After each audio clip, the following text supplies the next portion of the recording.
What's up, guys? It's your girl Destiny, back at you with another video. This is a video that I hate that I have to make because I hate that this is it's just sad. It's a sad situation, but hopefully I can get through this without everybody in the hallway interrupting as always. But um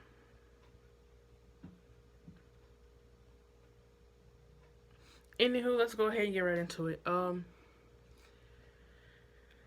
the year 1955, in the state of Mississippi, in the area known as the Mississippi Delta, which is just a little country area in Mississippi that I'm actually I only live a few hours from. A young man who was 14 years old, happened to be black, was named Emmett Till. He and his friends went to a store. Of course, it was 1955, very racially in turmoil. He and his friends went to a store. Of course, owner's wife was a white woman. She was the only one there. She was working behind the counter, and according to her, Emmett, who actually had a speech problem, and according to his mother, could not have said much of anything uh, in the way of enough to be disrespectful to someone. She says that Emmett grabbed her and whistled at her and just short of raped her, basically. And sadly, with the ignorance and stupidity and hatred that ran rampant through our country, still does, but I'd like to say not to that extent. Her husband, at the time, who she later divorced apparently, or later divorced her or whatnot. By the way, her name is, as I was saying, her name was at the time Carolyn. Her name at the time was Carolyn Bryant. It is now Carolyn Dunham. Carolyn's husband went, and him and his half brother went and went to the house that Emmett was staying at with his relatives because he was from Chicago. He was visiting. They went to the home, busted in there, kidnapped him, took him off somewhere, beat him so badly that his eye popped out of his socket, and just brutally beat the boy. And after beating him and torturing him, they finally shot him.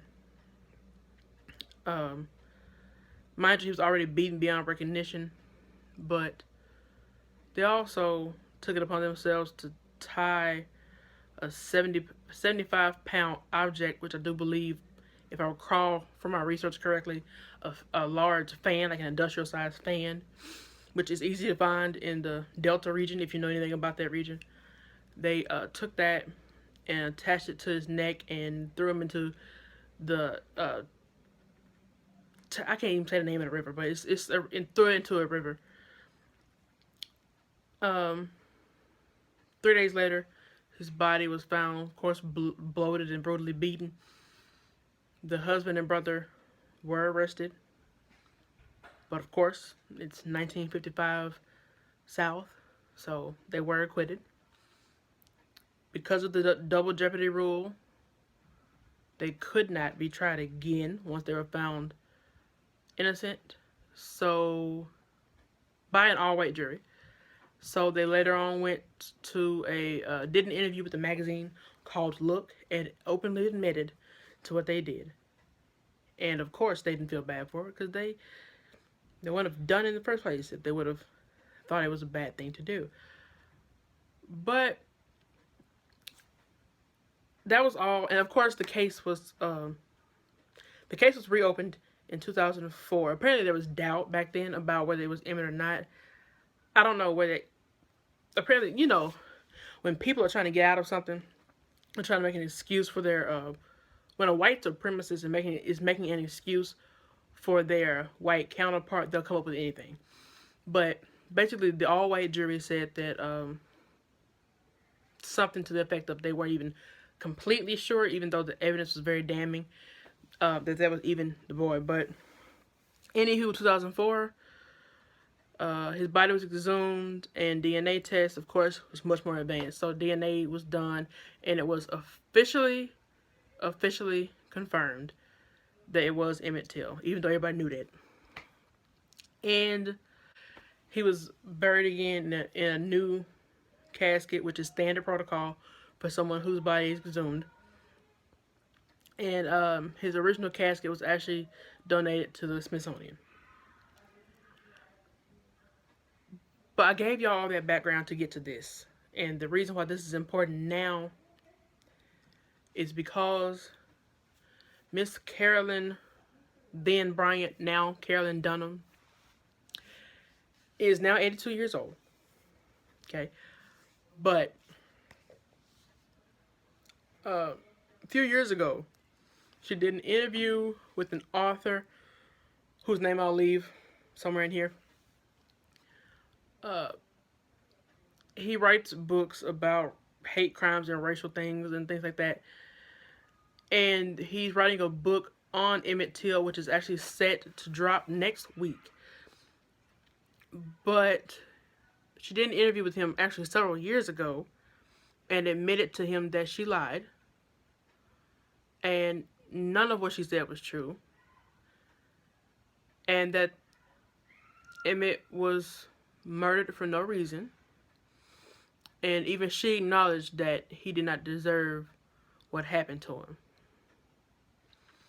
Even though some kind of way this pathetic excuse of a human being thought it was a good idea to just make up a story about him to get him lynched.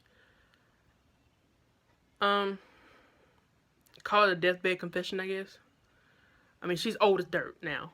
At this point, she's 82, like I said. Her family refuses to give her location because, of course, she ain't safe.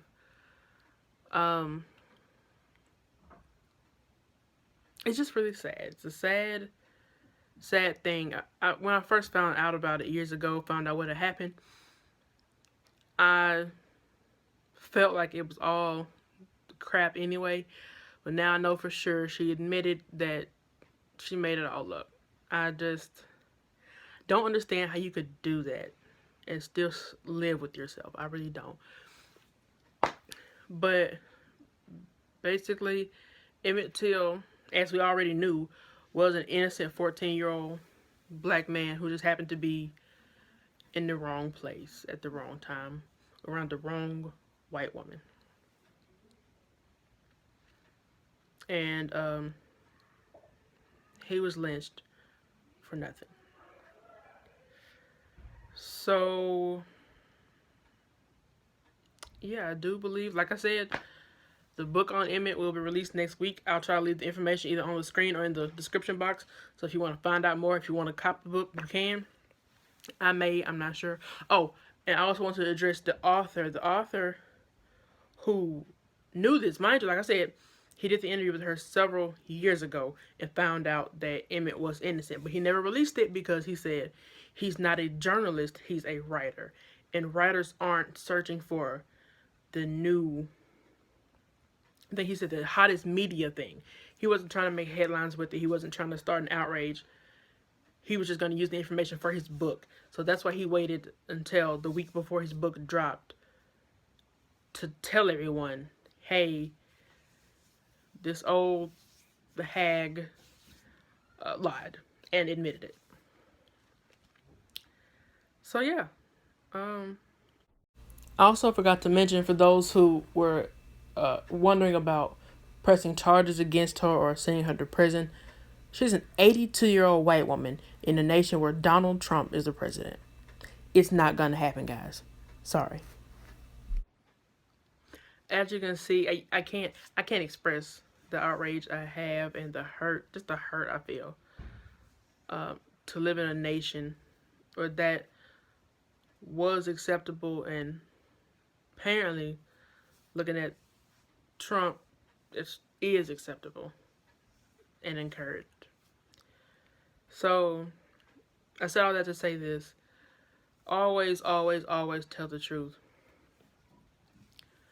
Don't ever think that making up something about someone is okay. It will haunt you. Um, Depending on what you believe, you'll burn in hell for it.